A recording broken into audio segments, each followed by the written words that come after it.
അപ്പൊ നിങ്ങൾ എല്ലാവരും ഈയിടെയായിട്ട് ചോദിച്ചുകൊണ്ടിരിക്കുന്ന ഒരു റെസിപ്പിയാണ് അമ്മ ഇന്ന് പ്രിപ്പയർ ചെയ്തോണ്ടിരിക്കുന്നത്. 4 വർഷം മുമ്പ് നമ്മുടെ വീഡിയോയിൽ ചെയ്തിട്ടുണ്ട്. അന്ന് ഒത്തിരി പേര് നല്ല അഭിപ്രായം പറഞ്ഞിട്ടുള്ള ഒരു റെസിപ്പിയാണ്. സബ്സ്ക്രൈബേഴ്സ് ഇപ്പോഴും എനിക്കുണ്ട്. അതെ അതെ അതെ, ഒരുപാട് പഴയ സബ്സ്ക്രൈബേഴ്സ് ഇപ്പോഴും ഞങ്ങളുടെ വീഡിയോ റെഗുലർ ആയിട്ട് കാണുന്നവരുണ്ട്. ഒരു ലിസി ജേക്കപ്പ്, ഒരു ചേച്ചി പാലക്കാട്ടെ.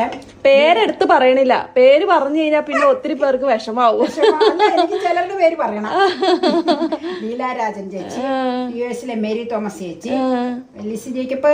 ഞാൻ എപ്പോഴും ഇങ്ങനെ നോക്കണം. ഒരു റീന വർഗീസ്, കുറെ പേരുണ്ട് അങ്ങനെ. ലളിത രസ്മൺ. ഇപ്പൊ പുള്ളിക്കാരത്തിന്റെ കമന്റ് കാണുന്നില്ലല്ലോ. ഒരു രജിലി എന്ന് പറഞ്ഞ ചേച്ചിയുണ്ട്. അപ്പൊ ഒത്തിരി പേരുണ്ട് കേട്ടോ, ഒരുപാട് പേര്. അപ്പൊ ഈ സാധനത്തിന് ഒരു വ്യത്യാസം ഉണ്ട്. കാരണം ഇത് ഓർഗാനിക് ആയിട്ടുള്ള ഫ്രൂട്ട് കൊണ്ടുള്ള ജാമാണ്. അതായത് നമ്മുടെ പൈനാപ്പിൾ ജാമിന്റെ പ്രിപ്പറേഷൻ ആണ് കേട്ടോ നടന്നുകൊണ്ടിരിക്കുക.